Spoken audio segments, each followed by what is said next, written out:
እና 2000 ዓመታትን ያስቆጠረ በኦርቶዶክሳዊ ተዋሕዶ ቤተክርስቲያን ደግሞ በጣም እጅግ የሚናፈቅና የሚወደድ በቤተ መቅደስ ብቻ ሳይሆን በየቤታችን በልዩ ሁኔታ የሚከበር እንደ ልደት፣ እንደ ጥምቀት፣ እንደ ትንሣኤ ኦርቶዶክሳውያንን አንድ የሚያደርግ ታላቅ በዓል ነው እያከበርን ያለነውና የእመቤታችን ጸጋዋ በረከቷ አማላጅነቷ ከሁላችን ጋር ይሁን። ትትፌሳ መካን እንተ የወለደት ወትታሰይ እንተ የተአምር ማህመመ። ያልወለደች መካኒቱ ደስ ይላታል፣ ወልዳ የማታውቅ የመውለድ ምጥን የማታውቀውም ሐሴት ታደርጋለች። የትምህርታችን መነሻ የሚሆነው ኃይለ ቃል ነው። በትንቢተ ኢሳይያስ ምዕራፍ 54 ቁጥር 1 ላይ ተመዝግቦ እናገኘዋለን። ይህን ቃል የተናገረው ነቢይ እግዚአብሔር ኢሳይያስ ነው። ይህ ቃለ ትንቢት ብዙ ነገሮችን ቋጥሮና አንድ ላይ አስተባብሮ የያዘ ነው። ለጊዜው መካን የተባለችው ቤተ እስራኤል ናት።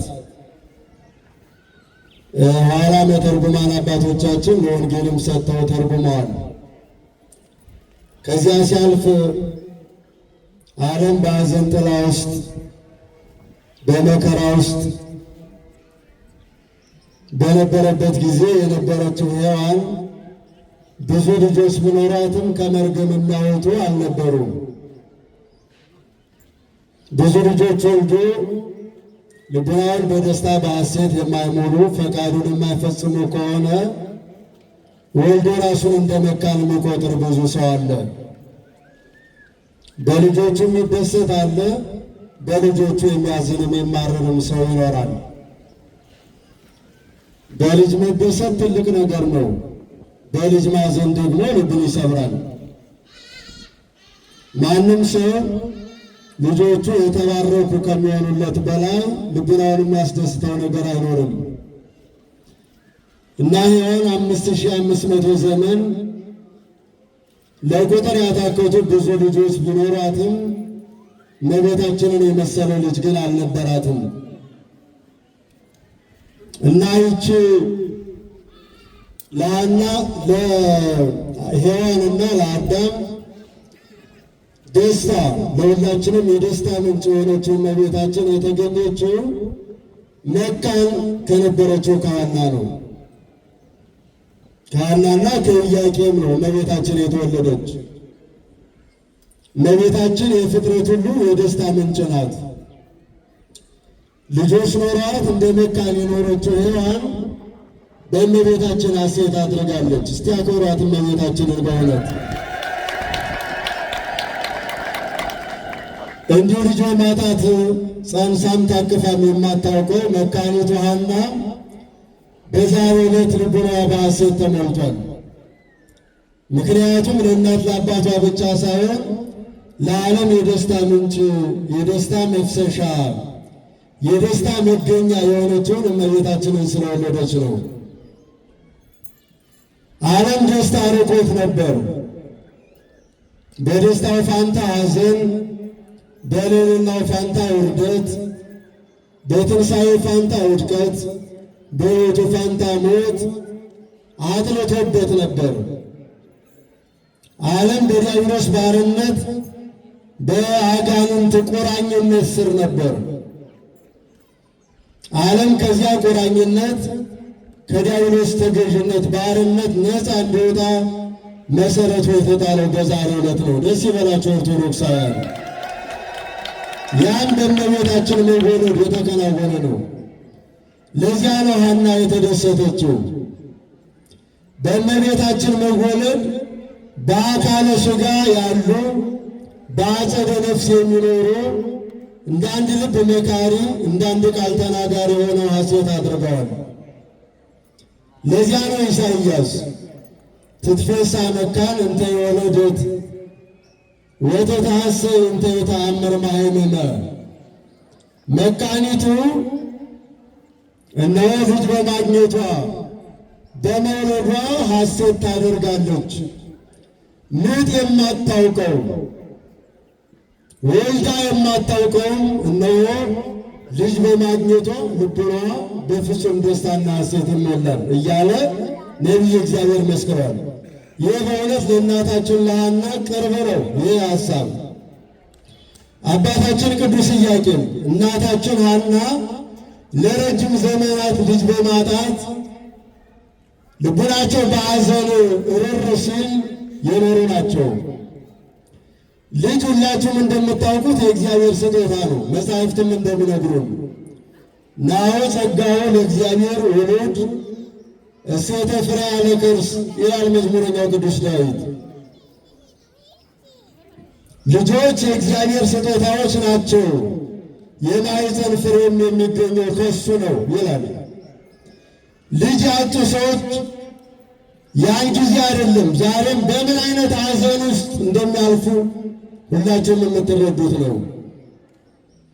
ታዲያ በሐዘን የነበሩ ሐናና ኢያቄም ሐዘናቸው እንደ ደመና የተገፈፈው፣ በሐዘናቸው ፋንታ ልቡናቸው በደስታ የተጎናጸፈው የደስታ ምንጭ የሆነችውን እመቤታችንን በልጅነት በማግኘታቸው ነው። ደስ ይበላችሁ ክርስቲያኖች።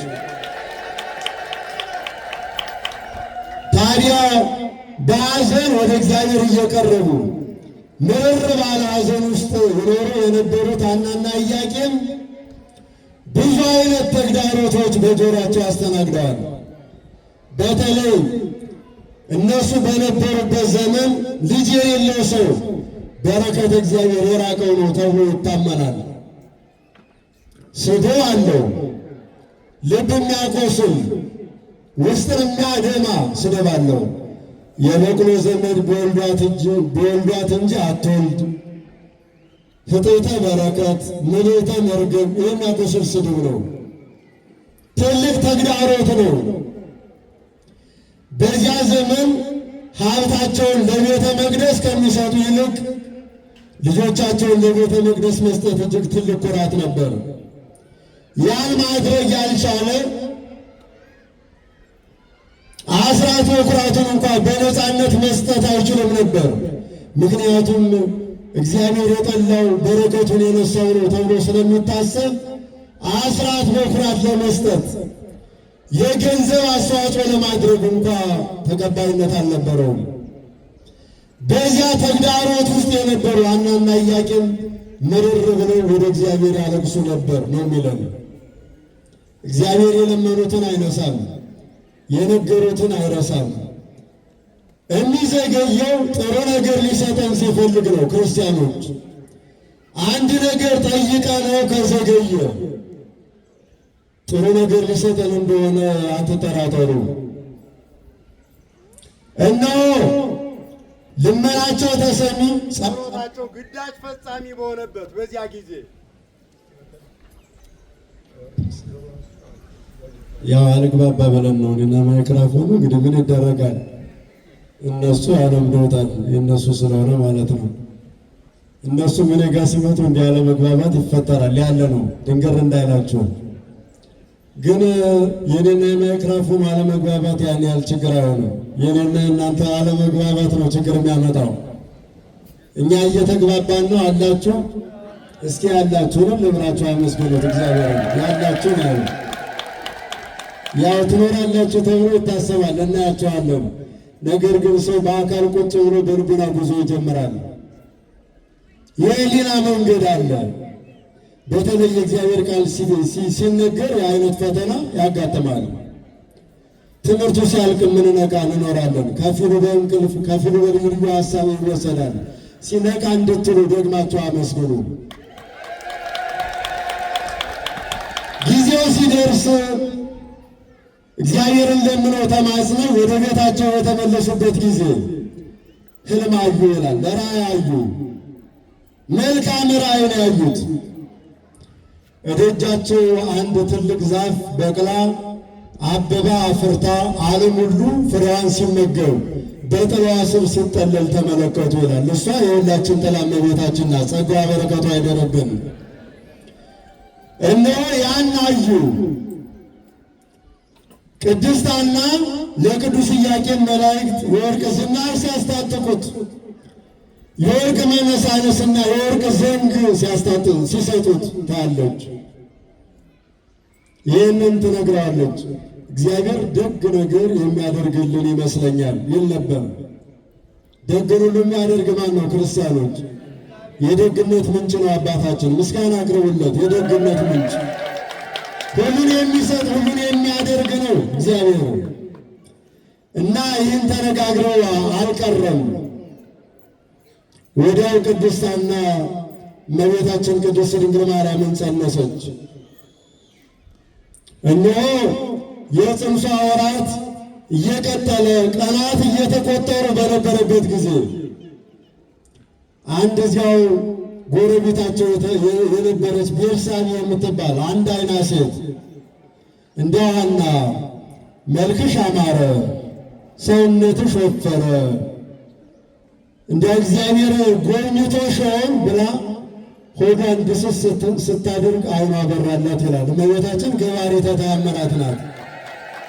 ገባሪተ ተአምራት ኃይላት በእናቷ ማኅፀን ድንቅን የምታደርግ ያ አንድ አይና የነበረችውን ቤርሳቤን ማብራቷ በእውነት አንድ አይና ሳይሆኑ በድቅድቅ ጨለማ የነበረው የሰው ልጅ ሕይወቱ ሊበራለት ጊዜው መቅረቡን ማብሰሪያ ነበር።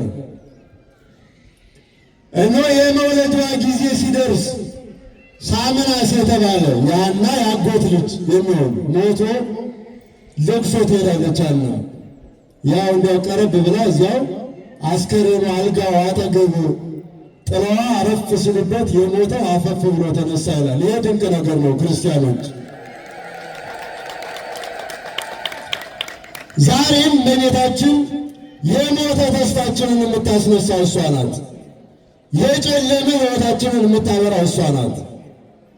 እውነተኛው ብርሃን ክርስቶስ በምድር ላይ እየተመላለሰው ከእሷ ተወልዶ ነው። የበዓላት የድህነት የሁሉ ነገር መሰረት ናት እመቤታችን። ኧረ አክብሯት እመቤታችንን። ዘመነ ልደት፣ ዘመነ ጥምቀት፣ ዘመነ ፋሲካ ብንል ያለ እመቤታችን ይሆናል? አሁን ፋሲካችን ክርስቶስ ተሰቀለ ብለን የምንሰብከው ከእሷ ተወልዶ ነው። የነገረ ድህነት መሰረት ናት እመቤታችን። የጨለመ ሕይወታችን ይበራባታል፣ የደከመው ይበረታባታል። ብናለቅስ እንባችን የሚታበሰው በሷ ነው። ክርስቲያኖች፣ ይህ እያንዳንዳችን ብቻ አይደለም። የዓለም እንባ መልስ ያገኘው በእመቤታችን ምክንያት ነው። እባካችሁ ደግማችሁ አመስግናት። እመቤታችን ያለፈውም የሚመጣውን ትውልድ ተስፋ ናት። ያለፈውና የሚመጣው ትውልድ መገናኛ ናት እመቤታችን። የብሉይ ኪዳን የዘመን ሕገ ልቡና ያለፈው ትውልድ መጨረሻ መደምደሚያ፣ የአዲሱ ትውልድ የክርስትናው ዓለም ደግሞ መነሻ ናት እመቤታችን። በዘመነ ብሉይ ኪዳን ለነበረው መሪው ሙሴ ነው። የምስጋና መሪው ግን የሙሴ እህት ማርያም ነበረች። የአዲስ ኪዳኑ ትውልድ የክርስቲያኑ ደግሞ መሪው ክርስቶስ ነው። የምስጋና መሪው እመቤታችን ቅድስት ድንግል ማርያም ናት። እስቲ አመስግኗት በደንብ አድርጋችሁ። የሙሴ እህት የኤርትራ ባህር ሲከፈል ንሴቦ ብላ ለምስጋና መሪ ሆናለች። እመቤታችን ደግሞ ባህረ ገሃነም እንዲከፈል ታብሮ ነፍሴ ለእግዚአብሔር ወተታሰይ መንፈሴ፣ ነፍሴ እግዚአብሔርን ታላቅ ታደርገዋለች፣ መንፈሴ በመድኃኒቴ ደስ ይላታል። የባሪያውን መዋረዷን የሔዋንን ውርደቷን መንጸፈዴን መውደቋን በእግር አጋንንት መረገጧን አይቷልና እስመ ገብረ ሊተ ኃይለ አብያተ ወቅዱስ ስሙ፣ ለእኔ ድንቅ ድንቅ ነገርን አደረገልኝ። ይህን ያደረገልን እሱ ስሙ ቅዱስ ነው ስትል ቅዱስ እግዚአብሔርን እንድናመሰግነው የምስጋና መሪያችን እመቤታችን ናት። አመስግኗት እመቤታችንን። በእውነት የምስጋና መሪያችን ናት። ወደ ገነት ወደ መንግሥተ ሰማያት ለመግባት መሪያችን ናት። የድህነታችን መሰረት የተጣለበት ዕለት ነው። ስለዚህ መካኒቷ ሐና ብቻ አይደለችም። ከተስፋ የመከነው ዓለም ከድህነት የመከነው ዓለም ሐሴትን ደስታን ያገኘው በዛሬው ዕለት ነው። ደስ ይበላችሁ ኦርቶዶክሳውያን። ለዚያ ነው ኢሳይያስ ትትፌሳ መካን እንተ ወለደት ወተታሰኝ እንተ ይታምር ማይመመ መካኒቱ ምጥ ይዟት ልጅ ወልዳ የማታውቀው እመቤታችንን ወልዳ ደስ ይላታል፣ ሐሴት ታደርጋለች እንዳለ በዛሬው ዕለት የእመቤታችንን ልደት ምክንያት በማድረግ ሐና ኢያቄም ዓለም ሁሉ በደስታ ተጥለቅልቋል። በዮሐንስ መጥምቅ መወለድ በመወለዱ ብዙዎች ይደሰታሉ ተብሎ ተነግሯል በቅዱስ ወንጌል። ብዙዎች ለተባለው በእመቤታችን ግን ፍጥረት ሁሉ ነው የሚደሰተው። ምክንያቱም ፍጥረተ መላእክት የመላእክት የሰው ልጆች ፍጥረት ሁሉ በእመቤታችን ሐሴት ያደርጋል። ምክንያቱም የደስታችን ምንጭ የሆነውን አምላካችንን የወለደችልን እሷ ስለሆነች ነው። ደስ ይበላችሁ፣ አመስግኗል። በእመቤታችን መወለድ የሚከፋው አንድ አካል ዲያብሎስ ብቻ ነው። ዲያብሎስ ብቻ ነው። ከዚያ ውጭ ፍጥረት ሁሉ ደስ ይለዋል።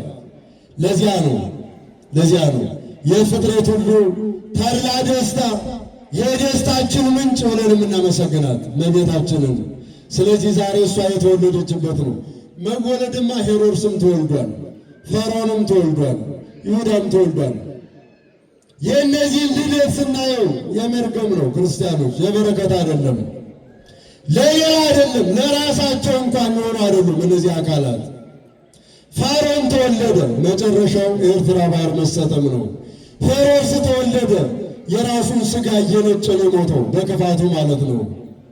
ይሁዳ ተወለደ፣ ፈጣሪውን አሳልፎ ለመሸጥ ነው፣ ለመርገም ነው። ክርስቲያኖች ምንድን የተባለው? እማየሶ ለዝቢሲ የተወልደ ይህ ሰው ባይወለድ በተሻለው ነበር ተብሏል። እንደ ይሁዳ አይነት ልደት ለክፋት ለኃጢአት የሚወለዱት ልደት በእውነት ባይወለዱት ይሻላል። የእመቤታችን መወለድ ግን ዓለምን ከመርገም ለማውጣት ስለሆነ ከሐና ከኢያቄም ደስታ ባልተናነሰ የፍጥረት ሁሉ ደስታ ስለሆነ ሐሴት እናደርጋለን። ደስ ይበላችሁ በእውነት። ታዲያ በዛሬው ዕለት ግንቦት አንድ እመቤታችን ያንን የሞተውን በማስነሳቷ ምክንያት ከዚህ ቀደም ከእነዚህ ወገን የተወለዱ ዳዊት፣ ሰሎሞን 40 ዓመት ቀጥቅጠው ገዙ። ይህ ገና በእናቱ ማኅፀን የሞተ የሚያስነሳ ዕውር የሚያበራ ሲወለድ ምን ያደርግ ይሆን? ምን ያደርግ ይሆን? ሐናና ኢያቄምን በድንጋይ ወግረን በእሳት አቃጥለን እንግደላቸው ተባባሉ ይላል አይሁድ። አሁን እናንተ ሞት ማስነሳት ያስገድላል ወይስ ያሸልማል? ያስወቅሳል? ያስመሰግናል? ለክፉ ምንም አይጥመውም። ክፉ ነው ውስጡ ክፉ የሆነ መልካም ነገር አይታየውም። መልካም ነገርም ቢያይ እንዲያው እንዲህ ቢሆን ከማለት ነገሩን ከመሰንጠቅ ክፉ ከመስራት ከማደናቀፍ ወደኋላ አይልም። አይሁድ ክፉዎች ነበሩ። በዚህ ምክንያት ሐናና ኢያቄም ከነበሩበት ቦታ ወደ ሊባኖስ ወደ ቤይሩት ተሰደዱ። እነሆ የጥበበኛው የሰሎሞን ትንቢት ይፈጸም ዘንድ በዚያ ቦታ ተሰደው የዓለም ሁሉ የድነት መሰረት የሆነችውን እመቤታችንን ወልደዋታል። የተወለደችው በስደት ነው። በሊባኖስ ተራራ ነው የተወለደችው እመቤታችን። ጥበበኛው ሰሎሞን መኃልየ ከምስጋናዎች ሁሉ የሚበልጥ ምስጋና በተባለው መጽሐፉ በምዕራፍ 4 ቁጥር 8 ላይ እንዲህ ተናግሮ ነበር። ኒ መራት ሊባኖስ ኒ ወተወፅኢ እምቅድመ ሃይማኖት እምርሰ ሳኔር ወኤርሞን እንዘ ትሰቀይ ጠለ እምግበ በአናብስት ወማድባረ አናምርት ሙሽራዬ ሆይ ነይ ከደጋ ነይ ከሊባኖስ ከአንበሶች መኖሪያ ከነብሮች መሰማሪያ ከሊባኖስ ሲል በቃለ ትንቢቱ ጠርቷት ነበር። ያ ቃለ ትንቢት ፍጻሜውን ያገኘ በዛሬው ዕለት ነው። ደስ ይበላችሁ ኦርቶዶክሳውያን በእውነት ነይ ይላታል። በናፍቆት ገና ዘመን ሳይፈቅድለት ከሩቅ አይቶ ከሩቅ ተመልክቶ በቃለ ትንቢት ከምስጋናዎች በሚበልጥ ምስጋናዊ ትንቢት ነይ እያለ ይናፍቃታል። እመቤታችንን ያለፈም የሚመጣም ትውልድ የሚናፍቃት የትውልድ ናፍቆት ናት። እመቤታችን ምድራዊ ቤት የላትም። የምዕመናን ልቡና የነቢያት ልቡና ግን ማደሪያዋ ነው። የነቢያት አንደበት ክብሯን ይገልጣል። የሐዋርያት የአበው ምሳሌ የሊቃውንት ምስጋና የእመቤታችንን ክብር ይገልጠዋል። አመስግኗት ሁላችሁም ምዕመናን። ይህም ብቻ አይደለም ያለው ጥበበኛው ሰሎሞን በመኃልየ መኃልይ ምዕራፍ 6 ቁጥር 9 ላይ እንዲህ ብሏል። ርግቤ ፍጽምቴ ርግቤ መደምደሚያዬ አሐቲ ይእቲ ለእማ ለእናቷ አንዲት ናት ወሪት ይእቲ ለእንተ ወለደታ ለወለደቻትም የተመረጠች ናት ነው የሚለን። ለወለደቻት ለሐና የተመረጠች ለሔዋን ለእናቷ እሷን የሚመስል የሌለ ብቸኛ እመቤታችን ቅድስት ድንግል ማርያም ናት። የእሷ መወለድ ሁላችንን ከመርገም ወልዶናል፣ ነፃ አድርጎናል። የእግዚአብሔር ልጆች ለመሆን መሠረታችን የተጣለው ዛሬ ነው። ሁላችንም አምላካችን ከእርሷ ከሥጋዋ ሥጋ ከነፍሷ ነፍስ ነስቶ ወለለሰ ተወክፍሁ ወሀቦሙ ሥልጣነ ወልደ እግዚአብሔር ይኩኑ ለእለ አምኑ በስሙ እለ ይኮኑ እምነ ዘሥጋ ወደም ወኢ እምስምረተ ብእሲ ወብእሲት አላም እግዚአብሔር ተወልዶ የተቀበሉትን በስሙ ያመኑትን ልጆች የሆኑ ዘንድ ሥልጣንን ሰጣቸው። እነሱ ከሥጋና ከደም አልተወለዱም ከእግዚአብሔር ተወለዱ እንጂ የተባለ ረቂቅ ልደት ያገኘነው ዛሬም እመቤታችን በመወለዷ ሰማያዊውን አካላዊ ቃል በመውለዷ ምክንያት ሁላችን የእግዚአብሔር ልጆች ሆነናል። የእግዚአብሔር ልጆች ለመሆናችን መሰረቱ የተጣለው ዛሬ ነው። የዛሬ 2033 ዓመት ማለት ነው። ይህ በዓል ከዚያን ጊዜ ጀምሮ እያከበርነው ከኛ ደርሷል። እነሆ እየደመቀ ከፍ እያለ እየጨመረ ትውልድ ዘያልፍ ትውልድ ዘይተርፍ በደስታ በሐሴት እየተሞላበት ያለፈ ትልቅ በዓል ዛሬ የምናከብረው ነገ የሚመጣ ትውልድ የሚያከብረው ትልቅ በዓል ነው። ይህን የሰጠን አምላካችን ክብርና ምስጋና ይድረሰው። የሐናና የኢያቄም በምክንያት የነበረ ተግዳሮት፣ ስድብ፣ ምክንያት ብዙ ነገር ከእነሱ ላይ ተወግዷል። ዛሬም ብዙ ሸክማችን የሚቀለው ሐዘናችን የሚወገደው የራቀው የሚቀርበው የተሰወረው የሚገለጠው ጉድለታችን የሚሞላው በእመቤታችን ምክንያት ነው እናምናለን። ብዙ ማለት ቢቻልም የቃል ኪዳኑን ታቦት አክብረው የቆሙ ሙሉ ሌሊት የቆሙ አባቶቻችን አሉ። በመንበሩ ዙሪያ ዕለት ዕለት መሥዋዕት የሚያቀርቡ የማይደክማቸው እውነት ለመናገር እስቲ አክብሯቸው አባቶቻቸውን እና ትምህርቱን ቁመት በሌለበት ማታም ሌላ ጊዜም በሰፊው ይሰጣል። ቃል ኪዳን ታቦት አቁሞ ብዙ ማለት አይቻልም እና ዘመኑም ዘመነ ትንሣኤ ነው። ያው ጌታችን ሲነሳ የኛ ልቡና የሞተ ቢያስቸግርም በትንሣኤ ዘመን ያው ሰው ጆሮ አይምሮ እየጠበበ ይመጣል። ቶሎ ይርባል ያስባል የሚበላውን ነገር ካገኘ ማለት ነው። እና ከዚህ በላይ ላለማቆየት እዚህ ላይ ገታ ብናደርገው ጥሩ ነው። ትትፌሳ መካን እንተ የወለደት ወትታሰይ እንተ የተአምረ ማየመመ መካኒቱ ያልወለደችው መካኒቱ ሐና ደስ ይላታል። ሞት የማታውቀው ወልዳ የማታውቀው እሷ ደስ ይላታል። የዓለም ድኅነት ምክንያት መሠረት የሆነችውን እመቤታችንን ወልዳለችና ነው እምላችሁ። ጸጋዋ በረከቷ ይደርብን፣ ካቴድራሉን ያስፋልን፣ አባቶቻችንን ያበርታልን። ቅድም እንደተባለው ብዙ ታላላቅ ልማቶች እየታዩ ነው። አባታችን ያው ስማቸው መንግሥቱ ነው፣ መንገዱም የመንግሥት መስሏል እያልኳቸው ነበር። አምሯል። ተባብራችሁ ተስማምታችሁ ካህናቱ ሊቃውንቱ ደስ ይላሉ። ምዕመናኑን በጣም እጅግ ታምራላችሁ። መልካም ሥራ እንድትሰሩ ገብሩ አባቶቻችን ያቆዩት የበለጠ እንዲያድግ ድርሻችንን እንወጣ መልእክቴ ነው። ያስተማረን የአባቶቻችን አምላክ ስሙ የተመሰገነ ይሁን። የእመቤታችን በረከት አይለየን። ይቆየን።